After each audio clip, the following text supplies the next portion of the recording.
నమే వాస్తి కర్తవ్యం త్రిలోకేషు కించన. దూరంగా వినిపిస్తున్న శ్లోకం. కిటికీలో నుండి ఉదయ సూర్యుడి కిరణాలు వాలుగా మొహాలపై పడుతుంటే బడలికగా కళ్ళు తెరిచారు ఐదుగురు. నీరసంగా ఉంది. తామున్నదెక్కడో అర్థం కాలేదు. తామున్న గది ద్వారం మూసి ఉంది. కిటికీ బయట రోడ్డుపై నుండి మనుషుల గొంతులు, అప్పుడప్పుడు వెళ్లే కార్ల రుదా. చేతులకి తలలకి బ్యాండేజెస్ ఉన్నాయి. అర్థమైంది, నిన్న రాత్రి పోరాటంలో గాయపడ్డ తమని మేజర్ కట్టుగట్టి ఇక్కడ జైలర్లా బంధించాడు. పైకి లేవబోతుంటే వినిపించింది, యోగినః కర్మ కుర్వంతి సంగం శుద్ధం. ఒక పసిపిల్ల కంఠం వినిపించింది. కళ్ళు చిట్లించి చూస్తుండగానే బయట ద్వారం దగ్గర అడుగుల చప్పుడుతో పాటు మమ్మీ అన్న కేక వినిపించింది. నేను భగవద్గీత చదివేశాను. గుడ్, నువ్వు స్కూల్కి రెడీగా, ఇప్పుడే వస్తాను. ఎవరో మాట్లాడుకుంటున్నారు. ద్వారం తెరుచుకుంటున్న చప్పుడు. ఉన్నట్టుండి అంతా నిద్ర నటిస్తూ కళ్ళు మూసుకున్నారు. గదిలో అడుగుపెట్టిన ప్రత్యూష చిన్న పాత్రలో వేడి నీళ్లను తీసుకొచ్చింది. నీళ్లలో డెటాల్ కలిపిన వాసన. బలరాం నుజ్జిపైన కాటన్తో అద్దుతోంది, రక్తం తుడుస్తున్నట్లుగా. గాజుల చప్పుడు. ముందుగా కళ్ళు తెరిచింది అర్జున్. ఎదురుగా చాలా అందంగా కనిపించిన ఓ యువతి. మోచేత్తో మిత్రులని కదిపాడు. అందరూ మృగాల్లా చూస్తున్నారు ఆమెను. కొద్దిగా కంగారు పడ్డ ప్రత్యూష లేవబోయింది ఇబ్బందిగా. ఆగు, అర్జున్ ఆమె చేతులను అందుకున్నాడు. ఆమె విడిపించుకోవాలని ప్రయత్నించలేదు. అంత భయంలోనూ తన మొహంలోని భావాన్ని కప్పిపుచ్చుకుంటూ మృదువుగా నవ్వింది. డాక్టర్ అమ్మవా? నాగరాజు కిసుక్కున నవ్వాడు. కాదు, మేజర్ కంఠం వినిపించింది. ద్వారం దాటి అప్పుడే లోపలికి వచ్చిన సంగ్రామం. డాక్టర్ అమ్మ కాదు, కానీ గాయపడ్డ మీకు సపర్యలు చేయాలనుకుంటున్న అమ్మ లాంటిది. నీ పెళ్ళామా? సహదేవ్ అడిగాడు. మేజర్ పిడికిళ్లు బిగుసుకున్నా నిభాయించుకున్నాడు. అవును. అంటే నువ్వు మాకు తండ్రివన్నమాట. మీకన్నా వయస్సులో పెద్దవాణి కాబట్టి అలా అనుకున్నా నాకు అభ్యంతరం లేదు. అమ్మ మా దగ్గర ఉండగా నువ్వు ఇలా రావటం బాగోలేదు. నిజం నిజం, బలరాం ఒత్తాసుగా అన్నాడు. పైగా మేం పాలు తాగే వయసులో ఉన్నవాళ్లం. ప్రత్యూషను అదోలా చూశాడు అర్జున్. తన ఎదుట ఉన్నది ఏ స్థాయి కిరాతకులో అర్థమైందేమో ఆందోళనగా పైకి లేచిన ప్రత్యూష ఉద్విగ్నంగా బయటకు నడిచింది. అమ్మ పారిపోతోంది, ఎగతాళిగా నవ్వాడు ప్రసాద్. పిల్లల అల్లరికి కలతపడింది. ఇప్పుడు క్రమశిక్షణ తండ్రికి అప్పజెప్పింది. ఉన్నట్టుండి అందరి మొహాల్లోనూ రంగులు మారాయి. అంటే ఏం చేద్దామని? బలరాం పైకి లేచాడు. రాత్రైన గాయం కలుక్కోమందేమో తలపట్టుకున్నాడు నిశితంగా. సంగ్రామ్ని చూస్తూ, మరోమారు కలబడదామనుకుంటున్నావా?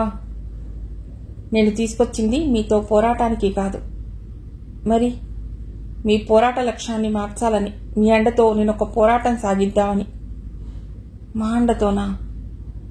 ఏం ఆశ్చర్యంగా ఉందా? ప్రతి పోరాటానికి కొన్ని ఆయుధాలు కావాలిగా. అర్థం కానట్టు ఒకరి మొహాలొకరు చూసుకున్నారు. ఆశ్చర్యపోకండి, నేను చెప్పేది నిజం. మీరు సామాన్యులు కాదు, రెప్పవాల్చకుండా చూస్తూ అన్నాడు. అసాధారణమైన శక్తి సంపన్నులు, ప్రాణాలకు తెగించి ప్రాణాలను తీయగల సమర్థులు. పాయింట్కొచ్చేయి, అసహనంగా అరిచాడు అర్జున్. అందరిలోనూ తెలివైన వాడే కాక తార్కికంగా ఆలోచించగలవాడు అర్జున్. నిన్నటిదాకా మానవాళిని కలవరపరచగలిగిన మారణాస్త్రాలు మీరు, అవునా? అయితే అర్జున్ ఓరగా చూశాడు. మారణాస్త్రాన్ని సంధించగల సైనికుడిని నేను. ఇప్పుడు నేను సిద్ధపడుతున్నది మీ లక్ష్యాన్ని మళ్లించాలని. అంటే? హంతకుడి చేతిలో కత్తి ప్రాణాలు తీస్తుంది, బాధ్యత గల డాక్టర్ చేతిలో కత్తి ప్రాణాలు పోస్తుంది. ఇప్పటి నా ప్రయత్నం మిమ్మల్ని మనుష్యులుగా మార్చాలని, ఈ దేశం నిరసించే స్థాయి నుండి ఈ దేశం అభినందించగల స్థాయికి తీసుకెళ్లాలని. అంటే నిత్యం లేచి ఆకాశం అంటుకునేటట్టు చేస్తావా? సర్కస్ కంపెనీలో పనిచేసిన బలరాం అలాంటి ఫీట్స్ గురించి తనకు తెలుసునన్నట్లు చూశాడు. అసలు ఎందుకు మమ్మల్ని జైల్లోంచి తీసుకొచ్చావో స్పష్టంగా చెప్పు. చెప్పటానికి కాస్త వ్యవధి కావాలి. ఎంతకాలం? కనీసం 10 రోజులు. 10 రోజుల దాకా ఏం చేయాలి? ఈ ఇంట అతిథులుగా ఉండాలి. ఉంటావని ఎలా అనుకుంటున్నావు? ఉండకపోతే అది మీ ప్రాణాలకు హాని అని నీకు తెలుసు కాబట్టి. మా ప్రాణాలకు హానా? పగలబడి నవ్వాడు నాగరాజు. ఎందుకు అనుకుంటున్నావు? ఎందరో ప్రాణాలను తీసి బందీలుగా చిక్కిన మీ స్థితి మీకు అర్థం కాదు స్నేహితులారా. చట్టం మిమ్మల్ని ఉరితీయాలనుకుంటోంది. ఎలా తీయగలదు? సహదేవ్ గొంతులో చెక్కు చెదరని నిశ్చలత. మమ్మల్ని అప్పచెప్పకపోతే బాస్ ఊరుకోడుగా. ఏం చేస్తాడు? సంగ్రామ్ ప్రసన్నంగా అడిగాడు. నార్కోటిక్స్ కోసం మమ్మల్ని ప్రత్యేకంగా రంగంలోకి దింపినవాడు మా కోసం మరేదన్నా చేయగలడు, చేస్తాడు. తేలిగ్గా నవ్వాడు సంగ్రామ్. స్వీడన్ ప్రధానిని ఆ బాస్ కిడ్నాప్ చేశాడని వారికి తెలియదు. వాళ్ళకి మాత్రమే కాదు, స్వీడన్ ప్రధాని అదృశ్యమయ్యాడనే తప్ప అతన్నెవరు కిడ్నాప్ చేసింది? కేంద్ర ప్రభుత్వంలో కీలకమైన 4-5 వ్యక్తులకు తనకి తప్ప పత్రికలకు సైతం తెలీదు. ఎవరు మీ బాస్? టక్కున అడిగాడు సంగ్రామ్. తెలివి ప్రదర్శించకు, అర్జున్ ఖండించాడు. సంగ్రామ్ భావరహితంగా చూశాడు. మరేం లేదు మిస్టర్ అర్జున్, మీరు రక్షించబడాలి అంటే మీ బాస్ అనుసరించే అక్రమ మార్గంలో కాక సక్రమమైన పద్ధతిలో నేనే సహకరిద్దామని. నువ్వా? మమ్మల్నా? గదిలో ప్రతిధ్వనించాయి నవ్వులు. ఏ పటిష్టమైన పోలీస్ కస్టడీలో నుండి బయటికి తీసుకురాగలిగిన నాకు మిమ్మల్ని కాపాడటం అసాధ్యం అనుకుంటున్నారా? సీరియస్ గా చూశారంతా. డియర్ ఫ్రెండ్స్, నేను చెబుతున్నది మిమ్మల్ని బుజ్జగించాలని కాదు. మీరు నేను కోరినట్టు మారితే మీ నేరాలకు శిక్ష ఉండదు. మీరు మీ చుట్టూ ఉన్న మనుషుల మధ్య స్వేచ్ఛగా అందరిలాగా బతకటం మాత్రమే కాదు, మీరు ఈ దేశంలోని పౌరులిగా బతకటానికి పునరావాసం ఏర్పాటు చేయగలను. నిజంగా అందరి గొంతుల్లోనూ ఎగతాళి. అందులో అతడు చేయగలడా లేదా అన్న మీమాంస లేదు. ఆ బతుకు ఎవరికి కావాలి అన్న నిర్లక్ష్యం. తాను డీల్ చేస్తున్నది ఎలాంటి వ్యక్తులను మరింత స్పష్టంగా బోధపడిపోయింది. మీరు నన్ను పరిహసించినా కోపగించుకోను. నేర ప్రవృత్తిని జీవితంగా మార్చుకున్న మీరు జీవితం నుండి ఎంత దూరంగా బతుకుతున్నది, బతకాలనుకుంటున్నది అర్థమవుతుంటే మరింత జాలిపడుతున్నాను తప్ప మిమ్మల్ని ద్వేషించటం లేదు. అందర్నీ కలియజూశాడు. ఒక్క 10 రోజులు నా దగ్గర అతిథులుగా ఉండండి, నా మనుషుల్లా ప్రవర్తించండి, అది చాలు. తక్కింది నేను సాధిస్తాను. ఒకవేళ అవకాశం చిక్కింది కదా అని మీరు తప్పించుకునే ప్రయత్నం చేస్తే మీరు వెళ్లే ప్రతి మార్గంలోనూ నేను ప్రత్యక్షమవుతాను. మళ్లీ పోలీసులకు అప్పచెప్తాను. ఆ తర్వాత నేను కాదు, మీ బాస్ కాదు, మిమ్మల్ని ఆ దేవుడు రక్షించలేడు. మరో మాట, మీరెవరన్నది మా వీధిలోనే కాదు, ఈ నగరంలోనూ ఎవ్వరూ గుర్తించలేరు. నిన్నగాక మొన్న మీరే అంతటి రక్తపాతానికి కారణమయ్యారు అని తెలిస్తే మీ చుట్టూ ఉన్న ప్రజలే మీ అంతం చూడటానికి సాహసిస్తారు. సో మీ ఉనికిని రహస్యంగా ఉంచండి, కేవలం మీకోసం. మేజర్ మాటల్లో చాలా భాగం అర్థమైనా అసలు ఏ లక్ష్యంతో అతడు తమని ఇక్కడ తీసుకొచ్చింది వారికి అర్థం కాలేదు. ఇంకా అర్థమైనా సహకరించే వ్యక్తులు కాదు కాబట్టి ఆ విషయాన్ని వారంతగా పట్టించుకోలేదు. మేజర్ సంగ్రామ్ శక్తి వారికి నిన్ననే తెలిసింది. ప్రతి క్షణము తమతో అదే శక్తితో పోరాడతానని తెలియటంతో కొన్ని గంటల పాటు అక్కడ ఆతిథ్యాన్ని రుచి చూస్తే తప్పేమిటి అనిపించింది. అదీగాక రోజుల తరబడి అజ్ఞాత జీవితంలో కొద్దిగా విసుగనిపించింది వారికి. వాళ్ళకి ఈ క్షణం కావలసింది స్వేచ్ఛ ఒక్కటే. అది చాలు కొన్ని సాధించి ఆ తృప్తితో తమ స్థావరానికి చేరటానికి. మీరు నాకు బంధీలు కారు, అతిథులు కాబట్టి ఇక్కడ మీ సొంత ఇంట్లోలా ఉండవచ్చు. కాలకృత్యాలు ముగించుకుంటే బ్రేక్ఫాస్ట్ చేయొచ్చు. ఏ ధైర్యంతో మేజర్ సంగ్రామ్ ఇలా ప్రవర్తిస్తున్నది వారికి తోచడం లేదు. అందుకే కాస్త ఉత్సాహంగా ఉంది. అయితే నాగరాజు మాత్రం ఆ క్షణంలో ఆలోచిస్తున్నది స్వేచ్ఛ గురించి కాదు, చాలా అందంగా కనిపించిన ప్రత్యూష గురించి. బాత్రూంకి కదిలారంతా. అప్పటిదాకా ఓ మూలను నక్కిన గీత భయంగా తండ్రిని చేరుకుంది. డాడీ. ఎస్, పాపని ఎత్తుకున్నాడు. అంకుల్స్ భూతాల్లా ఉన్నారేమిటి? ఎస్, పంచభూతాలు. అంటే 5 బాబాయిలన్నమాట. ఉట్టుటికే బ్యాడ్ అంకుల్స్. అలా కనిపిస్తారు, అంతా మంచి బాబాయిలే. మనను లైక్ చేస్తారా? లైక్ చేయడం అంటే గీత పరిభాషలో ఇష్టపడటం. ఓ తప్పకుండా. అసలు వాళ్ళని ఎందుకు తీసుకొచ్చావు? చెప్పలేదు సంగ్రామ్. నిన్నగాక మొన్న తాతయ్య మరణానికి కారణమైన వ్యక్తులు వీళ్లే అని తెలిస్తే పాప వాళ్ల ఉనికిని సహించకపోవటం మాత్రమే కాక చాలా అల్లరికి కారణమవుతుంది. వారి మూలకంగా ఈ భవంతి, ఇక్కడి కుటుంబం ఎంత నష్టపోయింది అన్నది వాళ్లకు తెలియని రహస్యంగా మిగిలిపోవాలి. చెప్పు డాడీ, వాళ్ళని ఎందుకు తీసుకొచ్చావు? రెట్టించింది. నీకు తోడుంటారని. అబద్ధం, తలపంకిస్తూ అంది. పాపం దెబ్బలు తిన్నారని. యా నిజమే. దెబ్బలెవరు కొట్టారు? కాలం. అదేమిటి? గీతకు అర్థం కాలేదు.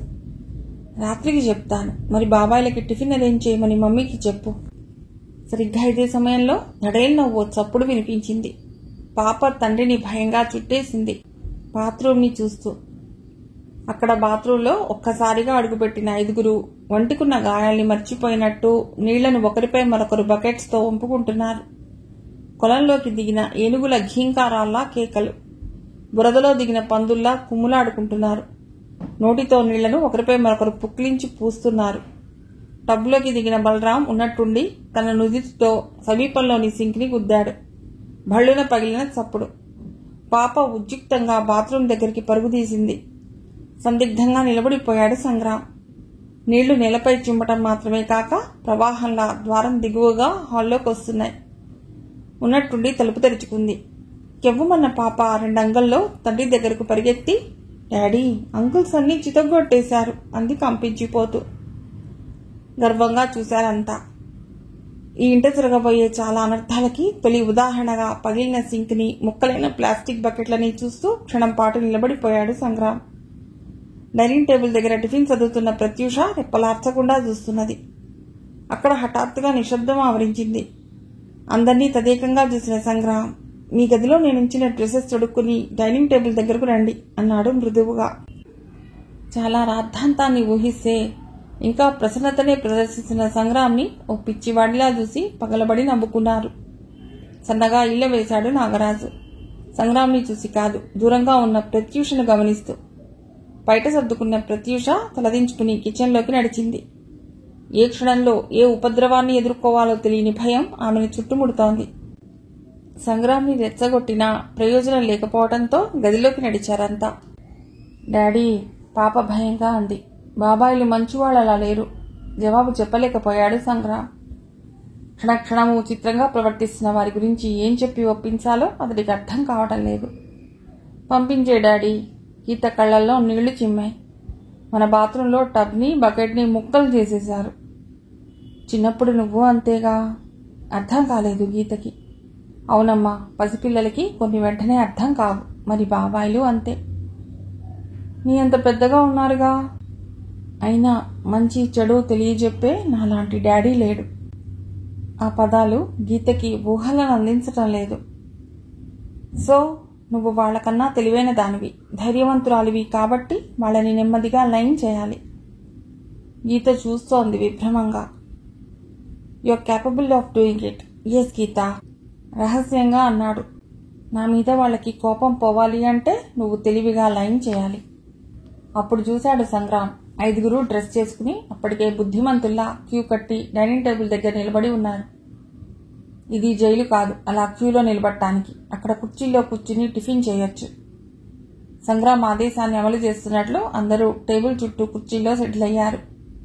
అది నిజాయితీ అనుకున్న సంగ్రాం ఎంత పొరపాటు పడింది అప్పటికి తెలుసుకోలేకపోయాడు. నాగరికత లేక కాదు, కానీ అనాగరికంగా ప్రవర్తించాలన్న ఉత్సాహం 5 డైనింగ్ టేబుల్ చుట్టూ సెటిల్ అయిన 5 నాగరాజు టేబుల్పై కాళ్లుంచాడు. బలరాం బడిలో పాదాల్ని మోపిన అర్జున్ ఎడమ చేత్తో ప్లేట్లోని ఓ వడని అందుకున్నాడు. గీతకిప్పుడు భయంగా లేదు. వాళ్ల ప్రవర్తన వింతగా తోచటంతో అక్కడ ఓ కుర్చీలో సెటిల్ అయి విభ్రమంగా వాళ్ల చర్యల్ని గమనిస్తోంది.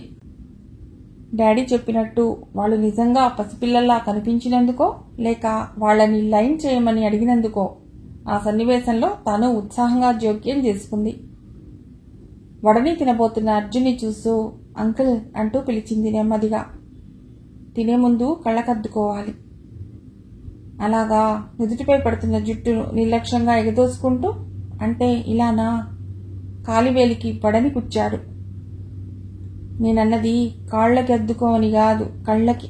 సరిగ్గా వినిపించలేదేమో అని మరోసారి స్పష్టంగా చెప్పింది. అద్దుకుంటే ఏమవుతుంది బేబీ? అమాయకత్వాన్ని నటిస్తూ అడిగాడు. అన్నం అంటే దేవుడుగా పూజనీయం అన్నమాట. అదేంటి కూనా? నాగరాజు ఎగతాళిగా నవ్వాడు. మీ అయ్య అన్నానికి దేవుడికి కనెక్షన్ ఇచ్చేశాడా? అసలు వడ అన్నమేలా అవుతుంది?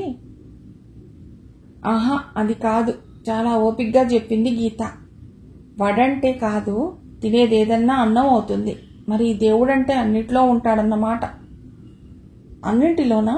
నాగరాజు రెట్టించాడు. మరే ఈ టేబుల్లోనూ, కుర్చీలోనూ, ప్లేట్లోనూ, ఇంకా తాతయ్య చెప్పిన ప్రహ్లాదుడి కథని గుర్తు చేసుకుంటూ మరేదో చెప్పబోతుంటే ఆగాగు, కోతిలా పాప ముందుకు దూకాడు నాగరాజు. పకాలన నవ్వింది గీత. అంటే దేవుడు ఎక్కడ పడితే అక్కడ ఉంటాడంటావు. మరే, అయితే నీలోనూ ఉంటాడా? అవును. వంటగదిలోనూ ఉంటాడా? అవును. మరి మీ అమ్మలోనూ ఉంటాడు? అవును. మీ మమ్మీ కట్టుకున్న చీరలోనూ ఉంటాడు? మరే, అయితే మరి పూజించేయాలంటావు. గీత జవాబు చెప్పలేదు. ఆ ప్రశ్నలో ఎక్కడో ఏదో అపశృతి ధ్వనిస్తోంది, కానీ అదేమిటో స్పష్టంగా అర్థం కాలేదు గీతకి. అప్పుడు చూశాడు నాగరాజు వంటగదిలో నుండి వస్తున్న ప్రత్యూషని. అతడి చూపులు సర్పంలా మారిపోయాయి. చీరలో శిల్పంగా కనిపిస్తున్న ఆమె నగ్న శరీరాన్ని ఊహించుకుంటుంటే కాంక్ష పడగ విప్పింది. సహదేవ్, అందుకో, అరిచాడు అర్జున్. ఆ కేకకి ఉలిక్కిపడిన గీత చూస్తుండగానే అర్జున్ చేతిలోని వడ చక్రంలా గాల్లోకి లేచింది. సుదర్శన చక్రంలా గిర్రున గాల్లో తిరుగుతున్న వడ రథంలోకి వడుపుగా చేతిని గుచ్చాడు సహదేవ్. అద్భుతంగా చూస్తోంది గీత. వెనువెంటనే సహదేవ్ ఆ వడని రూఫ్కి తగిలేటట్టు విసిరాడు. ఒక అడుగు ముందుకేసిన అర్జున్ అది నేలపై పడబోతుంటే గురి చూసి వేలిని గుచ్చాడు. ఆ ఎక్యురేసీకి ఆశ్చర్యపోయిన గీత చప్పట్లు కొట్టింది. నాగరాజు విభ్రమంగా నిలబడ్డ ప్రత్యూష సౌందర్యాన్ని రెప్పలార్చకుండా చూస్తున్నాడు. ఇదేమీ పట్టని బలరాం ఆబగా దోసల్ని వడల్ని నోటిలో కుప్పుకుంటున్నాడు. ఉన్నట్టుండి ప్రసాద్లోనూ ఉత్సాహం మొదలైందేమో. గుప్పెటితో దోశను అందుకుని పైకి విసిరాడు. చెంగున గాల్లోకి దూకిన అర్జున్ పళ్లతో అందుకున్నాడు. హఠాత్తుగా అక్కడ వాతావరణం మారిపోయింది. ఇడ్లీలు దోశలు గాల్లోకి లేస్తున్నాయి. కేరింతలు కేకలతో హాలు ప్రతిధ్వనించిపోతోంది. వారించాలని ముందుకు రాబోతున్న ప్రత్యూషని చూస్తూ ఇక నిగ్రహించుకోలేకపోయిన నాగరాజు ఓ ఖాళీ ప్లేట్ను అందుకున్నాడు. ఏం జరుగుతున్నది గీత ఊహించేలోగానే ఆ ప్లేట్ గాల్లో చక్రంలా తిరిగింది. అందుకో అర్జున్. నిజానికి ఆ ప్లేట్ విసిరింది అర్జున్ వైపు కాదు, ప్రత్యూష గుడ్డలకు గురిపెట్టి. కంగారుగా ఆమె వంగింది కాస్త దిగోగా. రెప్పపాటులో ఆమె నుదురు తాకి నేలపై పడి భళ్ళున పగిలింది. అమ్మా! ప్రత్యూష గొంతు నుండి ఓ ఆర్తనాదం. కెవ్వుమన్న గీత మమ్మీ అంటూ ముందుకు పరిగెత్తింది. ప్రత్యూష పాలభాగం నుండి ఫౌంటైన్లా చిమ్ముతోంది రక్తం. కాటేయబోయిన త్రాచులా నాగరాజు 2 అడుగులు ముందుకు వేశాడు. డాడీ! గీత కేకతో ఠక్కున ఆగాడు నాగరాజు. నాగరాజు మాత్రమే కాదు, అక్కడ ప్రత్యక్షమైన సంగ్రామ్ని చూస్తూ 5గురు నిలబడ్డారు. భార్యని పొదవి పట్టుకున్న సంగ్రామ్ ఉద్విగ్నంగా 2 అడుగులు ముందుకు వేయబోతుంటే ఆ స్థితిలోనూ వారించింది ప్రత్యూష. హఠాత్తుగా అక్కడ నిశ్శబ్దం ఆవరించింది. కోరిక తీర్చుకునే అవకాశం లేక అలా తన అవుట్లెట్ని చల్లార్చుకున్న నాగరాజు సంగ్రాంపై లంఘించడానికి సిద్ధపడుతుంటే వారిస్తున్నట్లుగా అర్జున్ అతడి చేతిని పట్టుకున్నాడు. 1, 2, 3 10 క్షణాలు టెన్షన్గా గడిచాయి. ఏ లక్ష్యం సంగ్రామ ఆవేశాన్ని ఆ క్షణంలో అదుపు చేస్తున్నది వారికి తెలియదు. పోరాటానికి ఆయత్తం కాబోయిన 5గురు ఉన్నట్టుండి తమ గదివైపు నడిచారు. మరో 2 నిమిషంలో ప్రత్యూషని బెడ్రూంలోకి నడిపించిన మేజర్ సంగ్రామ్ ఫస్ట్ ఎయిడ్ చేస్తూ అన్నాడు తల వంచుకుని. సారీ. బడలికగా నవ్వింది. దేనికి? నా లక్ష్యం నిన్ను గాయపరిచినందుకు. శారీరకంగానేగా. ప్రత్యూష పంటి బిగువన కోపాన్ని అదిమి పెడుతూ ప్రసన్నంగా అన్నాడు. ఆత్మీయతకి ఆప్యాయతలకి అతీతంగా ఒక అనాగరిక వ్యవస్థలో పెరిగిన వ్యక్తులు పాశవికమైన ప్రవృత్తికి అలవాటు పడి తాము మనుషులమన్న విషయాన్ని సైతం మరిచిన వాళ్ళు. ఊహించలేని ఈ స్వేచ్ఛను వాళ్ళు భరించలేకపోతున్నారు. అమ్మ మనస్సుతో అర్థం చేసుకుంటావు గదు. అలజడితో ఆమె గుండె వేగంగా కొట్టుకుంటోంది. ఈ కథ ఎప్పుడు ఎలాంటి మలుపు తిరుగుతుందో ఆమె ఊహకే అందటం లేదు. అక్కడి వాతావరణాన్ని తేలికపరచాలనుకుందేమో వెక్కిపడుతున్న గీతని చూస్తూ అంది. అదేంటమ్మా, నువ్వు ఇంకా స్కూల్కి తయారు కాలేదు? నేను వెళ్ళనంటే వెళ్ళను, మొండిగా అంది గీత కళ్ళనీళ్లు పెట్టుకుంటూ. షేమ్ షేమ్, పప్పీ షేమ్, నీరసంగా అంది ప్రత్యూష పాప తల నిమురుతూ. ఎందుకు? గీత ఉడుకుమోత్తనంగా మూతి ముడుచుకుంది. పిరికిదాన్లా స్కూల్ ఎగవేస్తానంటున్నావుగా. మరి నీకు దెబ్బ తగిలింది కదేమిటి? మరి నువ్వేం డాక్టర్ ఏమిటి? పాపనే అనుకరించింది ప్రత్యూష. సో నువ్వు మంచి పాపవి కాబట్టి బుద్ధిగా స్కూల్కి వెడతావు. మరైతే డాడీ నన్ను స్కూల్ దగ్గర డ్రాప్ చేయాలన్నమాట. ఓ, సంగ్రామ్ పాపనెత్తుకున్నాడు. అలాగే, నేను ఇక్కడున్నంతకాలం జీప్లో డ్రాప్ చేస్తాను, సరేనా? పాపతో పాటు మరో 5 నిమిషాల్లో స్కూల్కు బయలుదేరుతున్న సంగ్రామ్ని చూస్తూ వారించబోయింది ప్రత్యూష. అసలు ఆ పరిస్థితిలో తనను సంగ్రామ్ ఒంటరిగా వదిలి వెళ్లటం ఆమెకు సవ్యంగా అనిపించలేదు. పనివాళ్లతో అవసరం లేకుండా అంతా తనే స్వయంగా చేసుకుపోయే ప్రత్యూష తొలిసారి తాను ఒంటరిదానని ఫీల్ అయిందేమో. గబాల్న బెడ్పై నుండి లేవబోయింది భర్తను వెనక్కి పిలవాలని. కానీ అప్పటికే ఆలస్యమైనట్టు జీపు కదిలిన చప్పుడు, ఊపిరి అందని అలజడి, కోరికల కొలిమిలా దహించుకుపోతున్న నాగరాజు చూపులు గుర్తుకొచ్చాయి. నాగరాజు ఏమిటి ఆ క్షణంలో అందరి గురించి ఆందోళన చెందుతోంది. అప్పుడు వినిపించింది గడియ పెట్టిన చప్పుడు. ప్రత్యూష గుండె చల్లుమంది. ఉదయం 8 గంటల సమయం. దేశ ప్రధాని నివసించే భవనంలోని రహస్య మందిరంలో సమావేశమయ్యారు దేశ ప్రధానితో పాటు CBI chief military general Shah, principal secretary, ఆంధ్రప్రదేశ్కి చెందిన డీజీపీ సత్యేంద్ర. 24 గంటల వ్యవధిలో స్వీడన్ స్టాక్ హోంలో భారత రాయబారి ద్వారా కొంత, ఫ్రాన్స్లోని ఇంటర్పోల్ అధికారుల ద్వారా మరికొంత వివరాల్ని సేకరించాడు సిబిఐ చీఫ్. ఎంత బలవంతుడైన నేరస్తుడైనా కొన్ని స్ట్రిప్స్ మూలంగా తన ఉనికిని ఎలా తెలియజెబుతాడో. ఉదాహరణ మిస్టర్ ముస్తాఫా. ఉత్కంఠంగా చూశాడు దేశ ప్రధాని ముస్తాఫా. ఎస్ సార్, నా చిరకాల ప్రత్యర్థి అంటూ స్వీడన్ ప్రధాని గురించి నోరుజారిన మన ప్రత్యర్థి తప్పనిసరిగా అంతర్జాతీయ నేరస్తుడు ముస్తఫా అయి ఉంటాడని ఇంటర్పోల్ అధికారుల నమ్మకం. అక్కడున్న అధికారులంతా ఏకాగ్రతగా వింటున్నారు. మహా కిరాతకుడైన ముస్తాఫా అరబ్ దేశాలకు చెందినవాడు. సరిగ్గా 12 ఏళ్ల క్రితం నేర ప్రపంచంలో అడుగుపెట్టిన ముస్తాఫా నేరస్తుడిగా ఇంటర్పోల్లో నమోదైంది ఫిలిప్పీన్స్లో. అక్కడ అతడు అక్రమంగా సాగించిన పాముతోళ్ల రవాణాతో, తర్వాత స్పెయిన్లో మాదక ద్రవ్యాల వ్యాపారం ప్రారంభించి అరెస్ట్ అయ్యాడు. అక్కడి నుండి తప్పించుకున్న ముస్తాఫా సరిగ్గా 5 ఏళ్ల క్రితం రహస్యంగా స్వీడన్లో అడుగుపెట్టాడు. ఇంటర్పోల్ అతడి గురించి వేట ప్రారంభించిందని తెలిసి స్వీడన్లోని ఓ ఇంటర్పోల్ అధికారిని కాల్చి చంపాడు. వేట ఉధృతమైంది. అయినా డ్రగ్ ట్రాఫికింగ్ని నిరాఘాటంగా ఎక్కువ చేశాడు.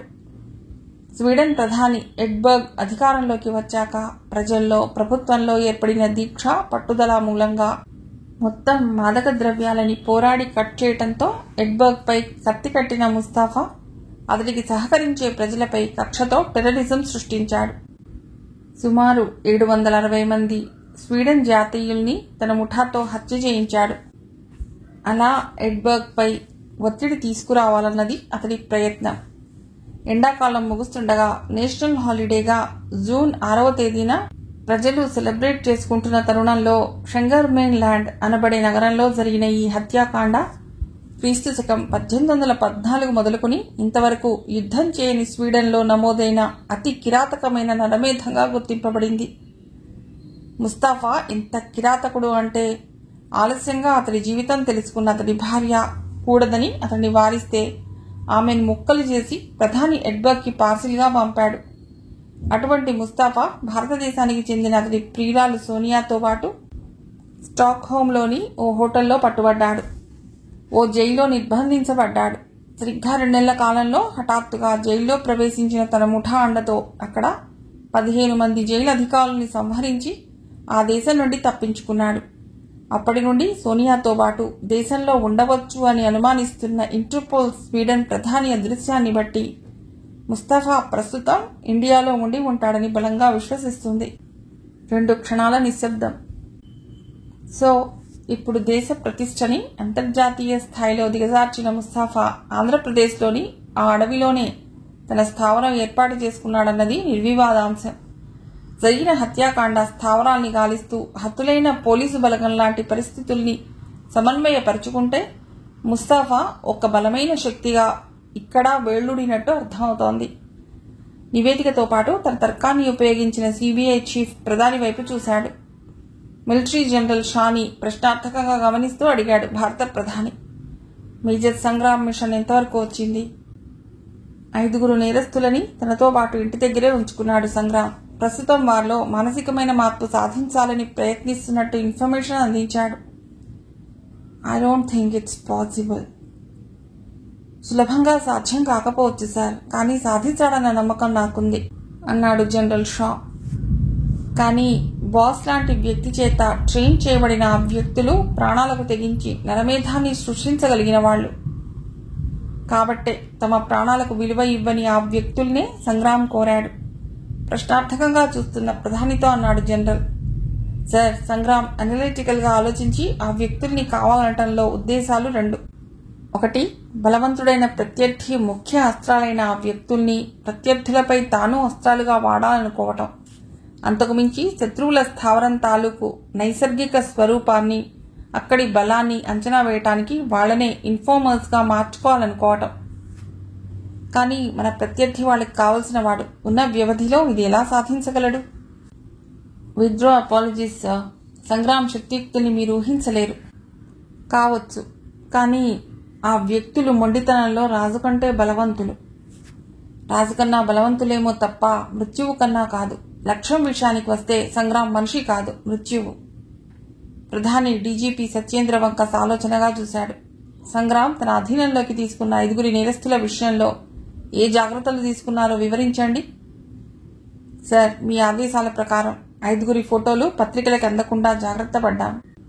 5 రిలీజ్ చేసిన విషయం ప్రజలకి, పత్రికలకి తెలియకుండా గోప్యంగా ఉంచాం. అంతకు మించి పోలీస్ డిపార్ట్మెంట్లోని కొందరు ఇంటెలిజెన్స్ అధికారుల్ని మేజర్కి సైతం తెలియకుండా ఆ ఇంటి పరిసరాల్లో నిఘాలా ఏర్పాటు చేశాను. గుడ్. చాలా జాగ్రత్తగా ఆచితూచి అడుగు వేయవలసిన క్షణాలివి. టెన్షన్గా పైకి లేచిన ప్రధాని అసహనంగా పచారులు చేస్తూ ఆగాడో క్షణం. ప్రజానాయకుడిగా అవసరమైతే నా వ్యక్తిగతమైన ఓటమిని నేను అంగీకరిస్తాను తప్ప ఈ సమస్యలో తలవంచలేను ఫ్రెండ్స్. 80 కోట్ల మంది ప్రజలకు ప్రతినిధిలా ఏమవుతుందో తెలియని దేశ ప్రతిష్ట కోసం ప్రతి క్షణము నేనెంత ఆవేదనగా గడుపుతున్నది మీరు ఊహించలేరు. దక్షిణ ఆసియాలో భారతదేశం ఆధిక్యతను సంపాదించాలని ప్రయత్నిస్తుందని, ఒక సూపర్ పవర్గా ఇప్పటికే రూపొందిందని పాశ్చాత్య దేశాల రాజకీయ పరిశీలకులు అంచనా వేస్తున్న ఈ తరుణంలో రక్షణ దళాల పాటవంలో, ముఖ్యంగా యుద్ధ నౌకలు, జలాంతర్గాములు అండతో హిందూ మహాసముద్రంలో అతి ముఖ్యమైన శక్తిగా ఆవిర్భవిస్తుందని అమెరికా స్టేట్ సెక్రటరీ కింజరస్ వంటి వ్యక్తులు, అమెరికా అంతర్జాతీయ సలహాదారుడు సిలింగ్ హారిసన్ అభిప్రాయాన్ని వెలిబుచ్చుతున్న ఈ సమయాన ప్రధానిగా నేను కలత చెందుతున్నది ఒక్క విషయంలోనే. విదేశాలతో సహృద్భావ వాతావరణాన్ని కోరుకుంటున్న మనం పురోగతి ఎంత సాధించినా సాధించకపోయినా ఒకనాడు బంగ్లాదేశ్ ఆవిర్భావంలో ఉపఖండంలో ఇండియాకి గల ఆధిక్యతని నిరూపించుకున్నది. గత సంవత్సరం మాల్దీవుల ప్రెసిడెంట్ గయ్యూంపై జరిగిన తిరుగుబాటులో జోక్యం చేసుకుని ఆ దేశ సమగ్రతని కాపాడటం ద్వారా ప్రపంచ దేశాల హర్షాన్ని ఆర్జించగలిగాం. స్నేహానికి కాక శత్రుత్వానికి సిద్ధపడితే పొరుగు దేశాల పైత్యాన్ని కుదుర్చగల స్థాయికి చేరుకున్న మనం ఇంత శక్తి ఉండి ఈనాడు ఓ మిత్రదేశ నేతని కాపాడలేకపోతే అది ఒక నేర వ్యవస్థ నుండి అతడెంత బలవంతుడైనా కానివ్వండి మనం స్వీడన్ ప్రధానిని సురక్షితంగా వెనక్కి రప్పించుకోలేకపోతే ఈ దేశ చరిత్ర కళంకితమవుతుంది. అది కాదు, 2-3 రోజుల్లో ఐక్యరాజ్య సమితి జనరల్ అసెంబ్లీలో ఈ చర్చ మొదలైనప్పుడు ఏం జవాబు చెప్పాలో తెలియని స్థితిలో చిక్కుకున్న నేను క్షణమాగారాయన. గడువు తీరేదాకా నిశ్శబ్దంగా ఉండలేను. సంగ్రామ్ ప్రయత్నం అలా సాగుతుండగా కొందరు కమాండోస్ ని రంగంలోకి దింపాలనుకుంటున్నాను. దానికి మీ సలహాని కోరుతున్నాను. సార్, జోక్యం చేసుకున్నాడు మిలిటరీ జనరల్. మీరనుమతిస్తే. Please proceed. సహజంగా బలవంతుడైన ప్రత్యర్థి ఇప్పుడు స్వీడన్ ప్రధానిని చేజిక్కించుకోవటం ద్వారా మరింత బలవంతుడయ్యాడు. ఇచ్చిన గడువు దాకా ఆగని నాడు మనం ఖచ్చితంగా చాలా ఖరీదైన రిస్క్ తీసుకుంటున్నట్టే అని అభిప్రాయపడుతున్నాను. సో ప్రధాని మొహంలో రంగులు మారాయి. 1 కోటి మంది ఆర్మీ సిపాయిలతో, 47,000 మంది నావికులతో, 1,10,000 మంది గల వైమానిక బలంతో ఉన్న ఈ దేశం నిశ్శబ్దంగా జరిగేది చూస్తూ కూర్చోవాలంటారు. నో, నేను అంగీకరించను. జవాబు చెప్పలేకపోయాడు జనరల్ షా. ఇక దేశ నేతగా ఇది బాధాకరమైన స్థితే కావచ్చు, కానీ ఇక్కడ సమస్య ప్రత్యర్థిని ఎదుర్కోవటం కాదు, మరో దేశ నేతని సురక్షితంగా వెనక్కి తీసుకురాగలగటం. ఎవరి సలహాని ఆమోదించలేని స్థితిలో ఉన్న ప్రధాని ఆదేశాలు జారీ చేశాడు. మరో అరగంటలో వాయుసేనకి చెందిన విమానంలో 16 మంది కమాండోస్ విశాఖపట్నం బయలుదేరారు. నిశ్శబ్దంగా ఉండిపోయాడు ఆర్మీ చీఫ్ జనరల్ షా. ఒక అసాధారణమైన సంఘటనకి ప్రారంభంలా ఆకాశం మేఘావృతం అవుతోంది. ఉలిక్కిపడి పైకి లేచింది ప్రత్యూష. గడియపడిన చప్పుడు తనగదే అనుకుంటూ కట్టెని తొలగించుకుని ద్వారం వైపు చూసింది. ఎవరూ లేరు. ఆందోళనలో పొరపాటు పడ్డాననుకుంది. గబగబా ద్వారం దాటి బయటకొచ్చింది. 1/2 నిమిషం వ్యవధిలో మేడపై నుండి కిందికి దిగి హాల్ని చేరుకుంది. బయటి ద్వారం గడియ పెట్టేసిన 5 రోడ్డుపై అడుగు పెట్టడం చూసింది కిటికీలోంచే. ద్వారాన్ని తెరవాలని ప్రయత్నించి విఫలురాలయ్యింది. ఇప్పుడేం జరగబోతోంది? ఆయన ఇంట్లో లేకపోవడం చూసి అంతా ఒకేసారి తప్పించుకుంటున్నారా? ఫోన్ చేయాలని పరిగెత్తింది. అయినా ఎవరితో మాట్లాడాలి? ప్రత్యూష గొంతు తడారిపోతోంది. టెరెస్ పైకి పరిగెత్తి చూసింది. అప్పటికే స్వైర విహారం మొదలెట్టిన 5 ఎదురుగా ఉన్న శివాలయం దగ్గర నిలబడి లోపలికి వెడుతున్న అమ్మాయిల్ని అల్లరి పెడుతున్నారు. 2 క్షణాల్లో అక్కడ కలకలం మొదలైంది. అమ్మాయిలు భయపడుతూ పరిగెడుతున్నారు. ముందుకు రాబోయిన పూజారిని దూరంగా విసిరేశారు. వికృతమైన నవ్వులు. నగరంలో అడుగుపెట్టిన క్రూర మృగాల్లా ఆ చిన్న వీధిలో జనాన్ని వెంట తరుముతూ షాపుల్లోకి ప్రవేశించి వస్తువుల్ని చిందరవందర చేస్తున్నారు. బలరాం ఓ షాప్ దగ్గర నిలబడి అరటిగెలని లాగి ఉత్సాహంగా తింటున్నాడు. ఓ మూలనున్న హోటల్లోకి దూసుకుపోయి చేతికందిన ఇడ్లీల్ని, దోశల్ని పాత్రలతో సహా బయటికి తీసుకొచ్చి గాల్లోకి విసురుతున్నారు. అడ్డం పడబోయిన వ్యక్తుల్ని మట్టి కరిపిస్తున్నారు. ఎదిరించబోయిన జనం గాయపడుతున్నారు. అదో వినోదం. సులభంగా వేటాడబడగల మనుష్యులపై మానిటర్స్గా మారిన పులులు చేసే హడావిడి. అరుపులు, ఆర్తనాదాలు, తొక్కిసలాట, ఎమోషన్. నాగరాజు ఉన్నట్టుండి ఓ అమ్మాయి నడుం పట్టుకున్నాడు. కెవ్వుమన్న అమ్మాయి పరిగెత్తబోతుంటే ప్రసాద్ ఆమెకు కాలడ్డం పెట్టాడు. దబ్బున నేలపై పడింది. అమ్మో, వారపత్రిక! పకాలన నవ్వాడు. కాదురే, పక్షపత్రిక. దెబ్బపండు లాంటి సైజ్ చూస్తుంటే దినపత్రికలా ఉంది. సహదేవ్ ఉత్సాహంగా ఆమె పైకి లంఘించబోయాడు. ఆగు, అర్జున్ వారించాడు. ఇది దారుణం. ఏది? సహదేవ్ రోషంగా చూశాడు. నన్ను బోణి చేయనివ్వకుండా ముందు నువ్వు ఎంగిలి చేయాలనుకోవటం. నా రాజ్యాన్ని నువ్వెలా దోచుకుంటావు రే? ఇది నాది. పోరాటం తప్పదు. ప్రసాద్ ఉత్సాహంగా చూశాడు. అర్జున్, సహదేవ్ కలియబడ్డారు. అది ఉత్సాహంగా మొదలైనదే కావచ్చు, కానీ 2 క్రూర మృగాలు కలియబడినట్లుగా ఉంది. సమీపంలోని కాయగూరల బండిని అమాంతం పైకి లేపిన బలరాం వేగంగా ఇద్దరి మధ్యకి తోశాడు. అది అదనుగా లేచి పారిపోతున్న అమ్మాయిని బలంగా నేలకి అదిమాడు ప్రసాద్. ద్వారాల వెనుక నక్కిన జనం అవాక్కై చూస్తున్నారు. పోరాటం వేగం పెరిగింది. ప్రసాద్లో అమ్మాయిని అనుభవించాలన్న కోరిక ఉధృతం అవుతోంది. మరో రక్షణం ఆలస్యమైతే ఏం జరిగేదో. అప్పుడు వినిపించింది జీప్ చప్పుడు. ఒక మిసైల్లా కిందికి దూకిన సంగ్రామ్ రెప్పపాటులో ప్రసాద్ని అమాంతం పైకి లేపాడు. పైకెగిరిన ప్రసాద్ని బంతిలా అందుకున్నాడు బలరాం. ఉన్నట్టుండి అక్కడ నిశ్శబ్దం ఆవరించింది. 1, 2, 3 క్షణాలు భారంగా నడుస్తున్నాయి. ఒక అద్భుతమైన ఆటనో ఆనందాన్నో భంగపరిచినట్టు 5 రొప్పుతున్నారు. సంగ్రామ్కి అభిముఖంగా నిలబడ్డారు. ఎవరి ఉనికైతే తను రహస్యంగా ఉంచాలనుకున్నాడో ఇప్పుడు 5 వీధిలో అడుగుపెట్టారు. వారెవరన్నది ప్రజలకు తెలియకపోవచ్చు. కానీ మనుష్యుల మధ్య ఉండి మనుష్యుల్లా మలసాలనుకున్న తన ప్రయత్నం పోలీసుల దాకా వెళ్లి తన మిషన్ మొత్తం బహిర్గతం అయిపోతుంది. క్రూర మృగాల్లా ఒక్కో అడిగే ముందుకేస్తున్నారు 5. ప్రిపేర్ అయి ఉన్నాడు సంగ్రామ్. మరో అరక్షణం ఆలస్యమైతే చేతులు కలుసుకునేవే. వేగంగా ఓ పోలీస్ జీప్ దూసుకొచ్చింది. సంగ్రామ్ సైతం అవాక్కై చూస్తుండగానే సాయుధులైన పోలీసులు దిగి వారి ముందుకొచ్చారు. ఈ సమయంలో అలా పోలీసులు రావటము వారికి నచ్చని విషయమే. అది కాదు, అనవసరంగా కటకటాల వెనక్కి వెళ్లకూడదని అనిపించిందేమో మొహాల్లో రంగులు మార్చేసి ఒకరినొకరు చూసుకున్నారు. హాయ్! ఓ అమ్మాయి కంఠం వినిపించింది. తల తిప్పి చూశారు. కంఠం మాత్రమే కాదు, అమ్మాయి అద్భుతంగా ఉంది. ఆ చూపులు శరీరంలోని ఏ భాగాల్ని తాకాయో. కంగారుగా సంగ్రామ్ని చేరిన సంయుక్త, అంకుల్, ఏమిటి మీరిక్కడున్నారు? అంది 5 సంగ్రామ్ని మార్చి మార్చి చూస్తూ. జీపులో వచ్చిన పోలీస్ ఆఫీసర్ని కానీ అక్కడ అస్తవ్యస్తమైన ప్రతి వస్తువుకి తను నష్టపరిహారం చెల్లిస్తానని సంగ్రామ్ హామీ ఇవ్వటం కానీ పట్టించుకునే స్థితిలో లేరు 5.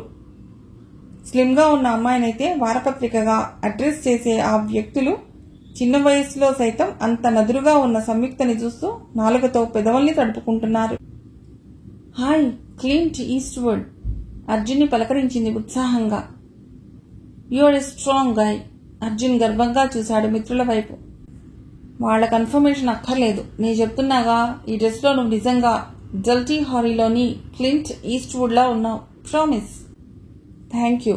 మునిపంట కింది పెదవిని నొక్కి పెడుతూ చూశాడు అర్జున్. అరే, ఇంకా ఆశ్చర్యాన్ని ప్రకటించింది. గొంతు కూడా అలానే ఉంది. చెప్పు. నువ్వు క్లింట్ ఈస్ట్వుడ్ కవల పిల్లలు కదూ? తొందరేం లేదు. నేను కనిపెట్టేశాను. కాబట్టి అర్థం కానట్టు మొహాలు పెట్టినా నీ మిత్ర బృందానికి అసలు క్లింట్ ఈస్ట్వుడ్ ఎవరో తెలియజెప్పు. అప్పుడు చూసింది సంయుక్త. వీధంతా తననే గమనిస్తున్నారు. సిగ్గనిపించిందేమో వెనక్కి నడిచి ఇంటికి వెళ్ళిపోవాలనుకుంది. కానీ అసలు ఈ పెద్ద మనుషులెవరో, అంకుల్కి వాళ్ళకి మధ్య సంబంధం ఏమిటో ఆంటీని అడిగి తెలుసుకోవాలని సంగ్రామ్ ఇంటి వైపు కదిలింది. వెళుతున్న సంయుక్తని, ఆమె నడకని, అంతకు మించి గలగలమనే సెలయేరులా అల్లనల్లన కంపించే ఆమె అంగసౌష్ఠవాన్ని బేరీజు వేస్తూ చూస్తున్నారు. రాతి విగ్రహాల్లా నిలబడ్డ 5 తలలు ఒక్కో డిగ్రీ కదిలి లంబకోణం దాకా తిరిగి చివరికి వీలు కాకపోవటంతో మొత్తం మనుషులే 180 డిగ్రీల పాలు తిరిగేసి అక్కడ దూరంగా సంగ్రామ్ ఇంటిలోకి సదరు అమ్మాయి అడుగు పెడుతుంటే మరింత ఆనందపడి బుద్ధిమంతులైన బాలులా నడిచారు. ఇంతసేపు జరిగిన హడావుడి వారికి గుర్తులేదు. సంయుక్త గురించే ఆలోచిస్తున్నారు. మౌనంగా జీపెక్కాడు సంగ్రామ్. ఆంటీ గదిలోకి ఉత్సాహంగా దూసుకొచ్చిన సంయుక్త ప్రత్యూష తలపై బ్యాండేజీని చూడగానే ఆశ్చర్యపోయింది. అదేమిటి? ఆ బ్యాండేజీ ఏమిటి? ప్రత్యూష జవాబు చెప్పలేదు. మొహంలో ఎలాంటి భావమో కనిపించకుండా జాగ్రత్త పడింది. నిన్నటి నుండి రాలేదేం సంయుక్త? ఆ ప్రశ్నకి జవాబు చెప్పేది నా ప్రశ్నకి జవాబు విన్నాకే ఆంటీ. ఆ గాయం ఏమిటి? కిటికీలోంచి గిన్నె పడింది. గిన్నెలు కాళ్లపై పడే ఛాన్స్ ఉంది కానీ నెత్తి మీద పడ్డమేమిటి? నిలదీసింది మళ్ళీ. నీకు ఇవాళ కాలేజీ లేదు? మాట మార్చింది ప్రత్యూష. కాలేజీ ఉంటుందా ఆంటీ? అసలు తల మీద గిన్నెలా పడిందో ఆ ప్రశ్నకి జవాబు చెప్పు. 17 ఏళ్ల సంయుక్త ఇలాంటి సమయంలో గీతలానే కనిపిస్తుంది ఆమెకి. ఒక్కోసారి జలపాతంలాగా, మరోసారి సెలయేరులాగా రూపాంతరం చెందుతుంది తప్ప స్థిరంగా ఉన్న కోనేరులా అనిపించదు. చూడు సంయుక్త, వంటగదిలోని ర్యాక్లో నుండి పాత్రని తీస్తుంటే పెట్టిన గిన్నెలు కింద పడుతూ ఓ గిన్నె నా తల ముద్దు పెట్టుకుంది. అతికేట్టుగా అబద్ధం చెప్పింది. ఐసీ తల పంకించింది సంయుక్త. నేనెందుకు కాలేజీకి వెళ్ళలేదు అంటే మళ్ళీ మమ్మీ అన్నయ్య కోసం మారాన్ చేయడం ప్రారంభించింది. ప్రత్యూష మొహంలో రంగులు మారిపోయాయి. ఏం చెయ్యనా ఆంటీ? మళ్ళీ జబ్బు తిరగబెట్టిందేమో. పసిపాపలా బుజ్జగిస్తూ కథలు చెప్పడం ప్రారంభించాను. ఎక్కడ నిజం కక్కేస్తానో అన్న భయం వేసి అన్నయ్యనే తీసుకువస్తానంటూ ఇలా బయటికి వచ్చేశాను. సంయుక్త ఆ పని చేయలేదని ప్రత్యూషకి తెలుసు. తిరిగి తెచ్చుకోవటానికి ఆమె అన్న ఈ ప్రపంచంలో లేడు. ఒంటరిగా తిరిగి వచ్చామేమని మీ మమ్మీ అడిగితే? అడగరు. ముందు పసిపాపలా నవ్వేసింది సంయుక్త. మరుక్షణం అలాంటి ఆలోచనకే భయపడినట్టు సంయుక్త అందమైన కళ్లలో 2 నీటి బొట్లు కుంకుమాక్షితల్లా నిలిచాయి. చచా, అడిగే ఛాన్స్ లేదా ఆంటీ? అసలు కాన్షియస్లో లేరుగా. అడగరు. అడిగిందే అనుకో, నాకు అలవాటుగా అద్భుతంగా ఓ కథలు లేస్తాను. మా ఫ్రెండ్స్ ఏమంటారో తెలుసా? అశుభుగా ఇన్ని కథలు చెప్పగలవు నువ్వు, ప్రయత్నిస్తే గొప్ప రచయిత్రివైపోతావే అంటుంటారు. క్షణం ఆగింది. అవును, 5 మెన్ ఆర్మీ ఎవరు? ఉన్నట్టుండి రోడ్డుపై తారసపడ్డ 5 గురించి ఎంక్వైరీ మొదలెట్టింది. వాళ్ళు అంకుల్తో పాటు ఆర్మీ నుండి వచ్చారా? వచ్చే ఉంటారేమో కదూ. కోర్టు మార్షల్లో ఉన్నట్లు వాళ్ళు, వాళ్ళ మొహాలు. ఆమె రైట్ ఆంటీ? అవును, వాళ్ళు ఆర్మీ నుండే వచ్చారు. అబద్ధం ఆంటీ. అప్రతిభురాలైంది ప్రత్యూష.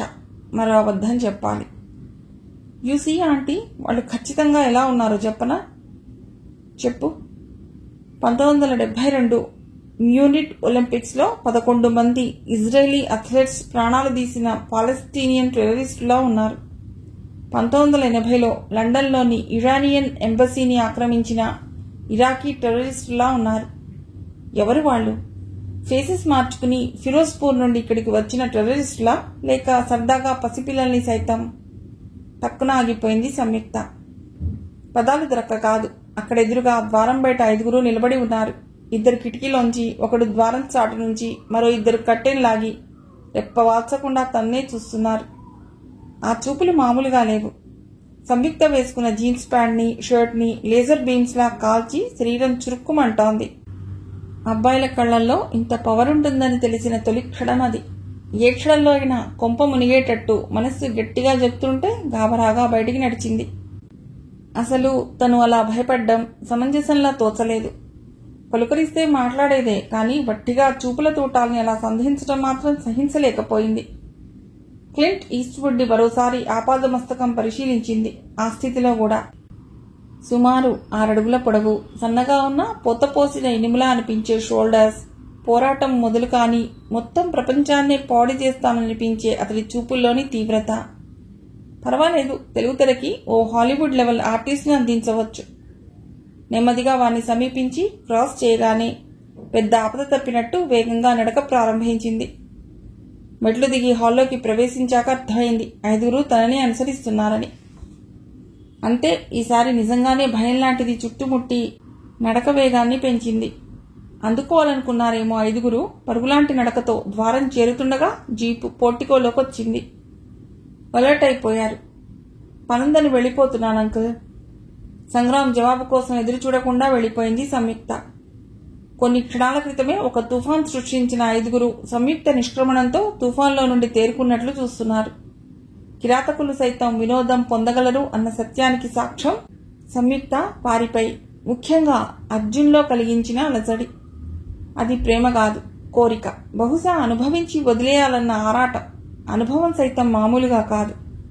ఆ అందం మరొకరికి దక్కకుండా శరీరాన్ని ఆయుధంగా మార్చి ఆమె ప్రాణాలు తీయాలన్న ఉత్సుకత. అందరూ కళ్ళు చిట్లించి చూస్తుండగానే వారికి అభిముఖంగా వచ్చి నిలబడ్డాడు సంగ్రామ్. అవే చూపులు. తమ చుట్టూ ఉన్న మనుష్యుల్ని శత్రువులుగా భావించే రక్తం మరిగిన పులుల కళ్లల్లోని కర్కశత్వం తప్ప జరిగేదానికి పశ్చాత్తాపం లేదు. అలా ప్రవర్తించడమే నైజం అన్నట్లు ఎగతాళిగా చూస్తున్నారు. నేను మీకు స్వేచ్ఛనిచ్చింది నేను మీ మనిషిని అన్న అభిప్రాయం మీకు కలిగించాలని నిర్లిప్తంగా అన్నాడు సంగ్రామ్.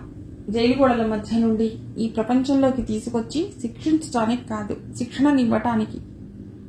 జవాబు లేదు. నేను దేశాన్ని ప్రేమించే ఓ సైనికుణ్ణి కాబట్టే దేశంలో ఉన్న మనుషుల్ని ప్రేమిస్తాను. దేశం అంటే మట్టి కాదని భావించే వ్యక్తిగా మీ ప్రవర్తనని సహృదయంతో అర్థం చేసుకుంటాను. చెప్పండి, నా ఆతిథ్యాన్ని అంగీకరించి మారిన మనుషులుగా జనజీవన స్రవంతిలో స్వేచ్ఛగా బతకాలనుకుంటున్నారా, లేక మీ గతం దీనికంటే నయమనుకుంటున్నారా? పకాన నవ్వాడు ప్రసాద్. క్షుద్రోపాసనతో మనుషుల్నిగాక ప్రేతాత్మల్ని మాత్రమే నమ్మే ప్రసాద్కి సంగ్రామ్ మాటలు అస్సలు రుచించలేదు. నువ్వు మాకు శిక్షణ ఇవ్వాలనుకుంటున్నావా? మీరు సహకరిస్తే. ఎందుకు సహకరించాలి? మీరు పుట్టిన నేలపై మీరందరిలా బతకటానికి.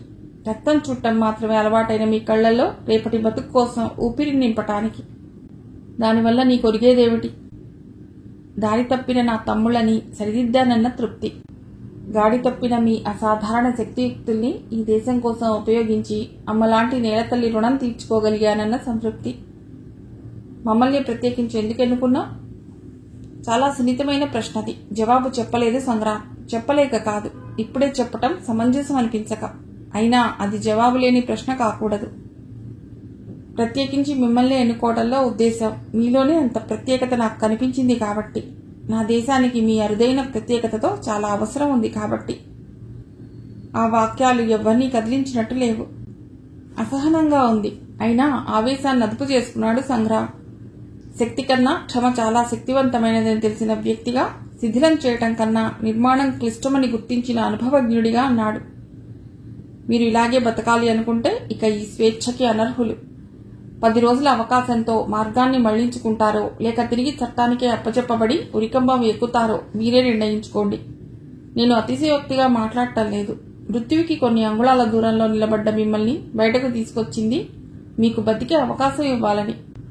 రాజ్యాంగం అంగీకరించని మార్గంలో చాలా కష్టపడి మీకిలాంటి ఛాన్స్ను అందించిన నన్ను స్వార్థపరుడిగా భావిస్తారో లేక అతి హీనమైన ఉరికంబపు చావులకే సిద్ధపడతారో మీరే తేల్చుకోండి. ఖచ్చితంగా ఎందుకు తీసుకొచ్చావో చెప్పొచ్చుగా? అర్జున్ విసుగ్గా అడిగాడు. చెప్పాలి అంటే ముందు మీలో మార్పు రావాలి. చెబితే వస్తుందేమో. రావాల్సింది నేను చెప్పబోయేది విన్నాక కాదు. అర్థం కానట్లు చూశాడు అర్జున్. ఎస్ మిస్టర్ అర్జున్, మీలో అలాంటి విచక్షణా జ్ఞానమే ఉంటే ఎందరి కడుపు కోతకు మరెందరి పసుపు కుంకుమలు కోల్పోవటానికి కారణమైన మిమ్మల్ని నేను ఇలా తీసుకువచ్చిన క్షణమే నా మీద గౌరవం ఏర్పడేది. మనుషుల మధ్య బతకటానికి అనర్హులు అనిపించుకునే మిమ్మల్ని నా తమ్ముళ్ళు, నా పిల్లల్లా నా ఇంట స్థానం కల్పించినప్పుడే నాలోని మానవతావాదం మీకు అర్థమయ్యేది. సో మరో అవకాశం ఇస్తున్నాను. నాకు సహకరిస్తారో లేక మళ్లీ జైలు గోడల మధ్యనే అడుగు పెడతారో మీరే ఆలోచించుకోండి. సంగ్రామ్ మాటలు వారిలో ఎలాంటి మార్పుని సాధించాయో తెలియదు. నిశ్శబ్దంగా గదిలోకి నడిచారు. ఆ వెళ్లడం కూడా రాత్రికి మళ్లీ రక్తం రుచి చూద్దాం అనుకున్న క్రూర మృగాలు కాలక్షేపంగా కేజ్లో అడుగు పెడుతున్నట్లుగా ఉంది. సంగ్రామ్ నుదుటిపై శ్వేదం అలుముకుంది. పోరాటానికి సమాయత్తం కావలసిన గడువు సమీపిస్తున్నా అణవంతగానైనా వారి మనస్సుల్లోకి చొచ్చుకుపోలేని స్థితిలో అన్యమనస్కంగా అనుకున్నాడు. ఇలాంటి నిర్ణయం తీసుకుని తను పొరపాటు చేశాడా? మిగిలిన కథ తర్వాతి భాగంలో.